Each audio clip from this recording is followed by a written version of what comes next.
नमस्कार. आपण ऐकत आहात चैत्राली लिखित ऑफिसवाली अधुरी लव्ह स्टोरी भाग 6. तोच दारातून किमया आणि तिचे वडील आत आले. किमयाच्या चेहऱ्यावर नेहमीप्रमाणे आत्मविश्वास होता आणि सरपोतदार सुद्धा. त्यांच्याही ठायी असलेला स्थिर स्वभाव त्यांच्या चालण्यातून नकळत का होईना कळत होता. किमया त्यांची मुलगी म्हणून शोभून दिसत होती. सो मिस आर्या, माझ्या पप्पांचं स्वागत असं इतकं हलक्यात करणार आहात का?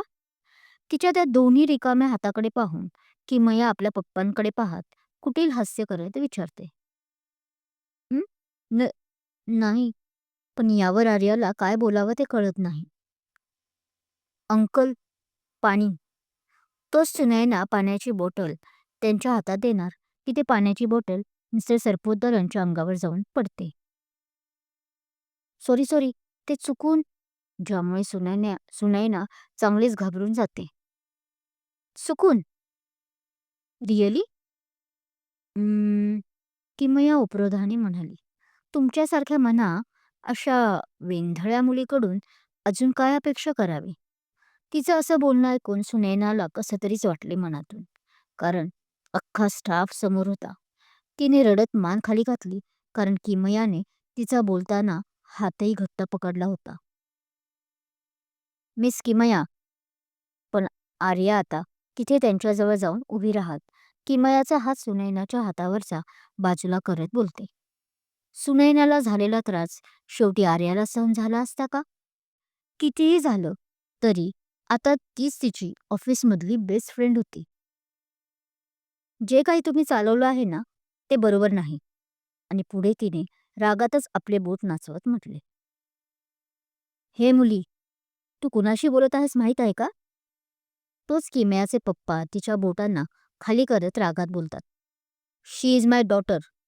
आणि फक्त डॉटरच नाही तर सर्वेसर्वा होणार आहे काही दिवसातच आता पूर्ण सरपोतदार कंपनीची.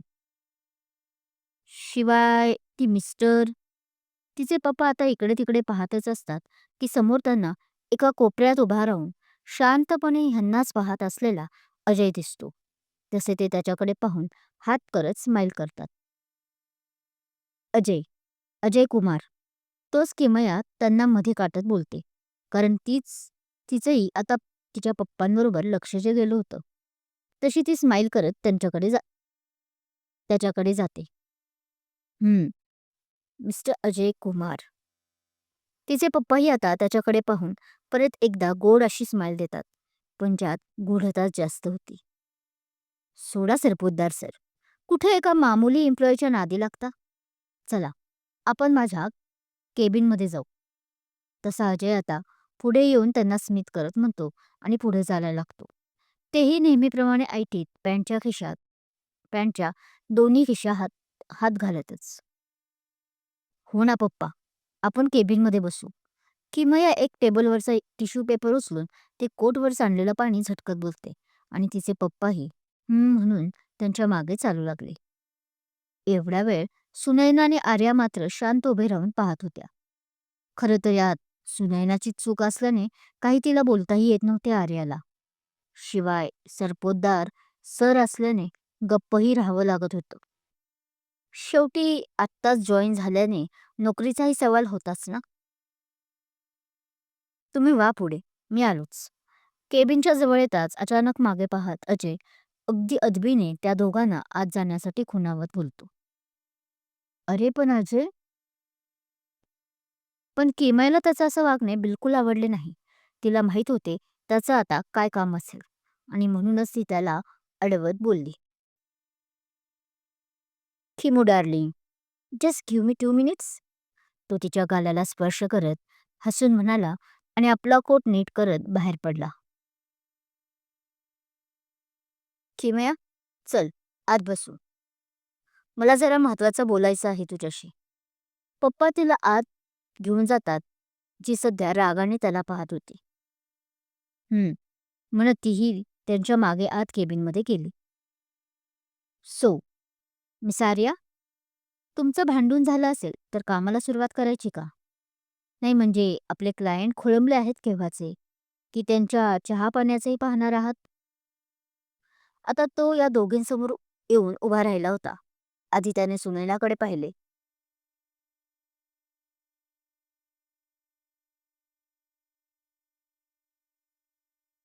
आणि नंतर त्याने आर्याला रागवायला सुरुवात केली.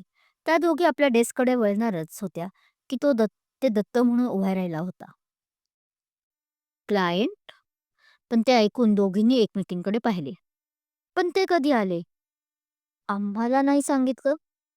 पुढे आर्या बोलते तसं त्याने भुवई उंचावली.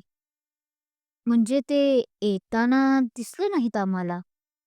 तिने थोडं नरम घेत विचारले. का? ते का तुम्हाला सांगतील?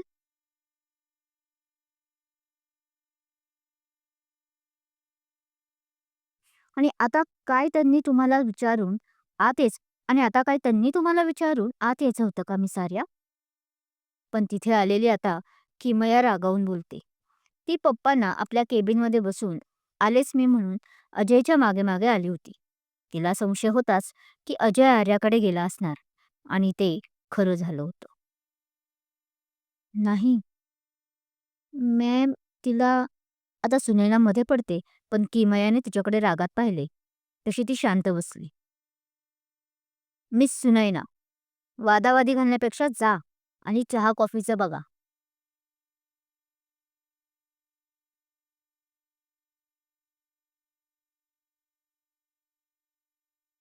शिवाय त्यात 2 थंडाईच्या बाटल्याही आणा स्वतःसाठी आणि या तुमच्या कलिगसाठी सुद्धा. अजयने आता एक कटाक्ष रागाचा किमयाकडे टाकला आणि पुढे सुनैनाला बोलला. आणि हो, त्याच्या पेमेंटची काळजी करू नका. ऑफिसच्या पेमेंटमधून कट होतील ते. तो कुटील हसून म्हणतो. त्याला खरं तर किमयानं त्याच्या मागे असं आलेलं आवडलं नव्हते. पण तरी तो शांत होता. सर, सुनैना त्याला काही बोलणार तोच आर्या तिचा हात धरते आणि तिला ओढतच नेते. आता तिला वाद नको होता कारण टेन्शन आलं होतं. प्रेझेंटेशनचं नाही, पण क्लायंट कोण असेल अशी मनात का माहीत नाही, पण किंचित भीतीही वाटत होती. पण सध्या त्या स्वतःला कूल ठेवण्याचा प्रयत्न करत होत्या. So, good evening everyone. सगळे आता कॉन्फरन्स रूममध्ये जमा झाले होते.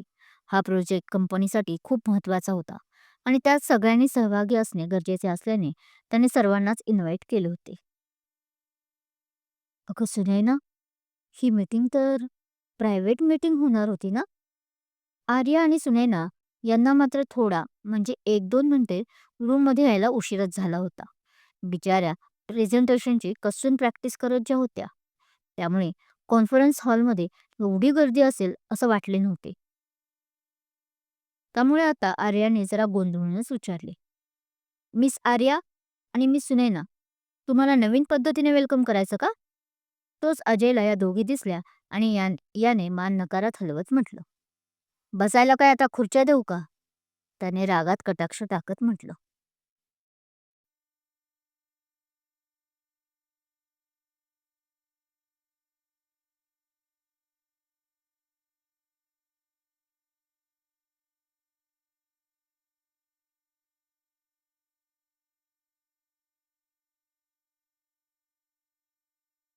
तसं आता सगळेजण या दोघींकडे पाहायला लागले आणि हसले सुद्धा.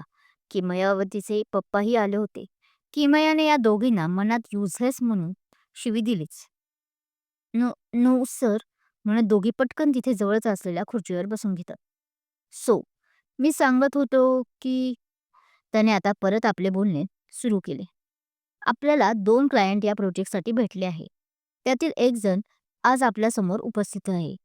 तो बोलला तसे आता कोण आहे, कोण आहे? सगळे एकमेकांत कुजबुज करायला लागले. कोण असेल गं? आणि कुठे आहेत? आता सुनैनाही आर्याच्या कानात कुजबुजली.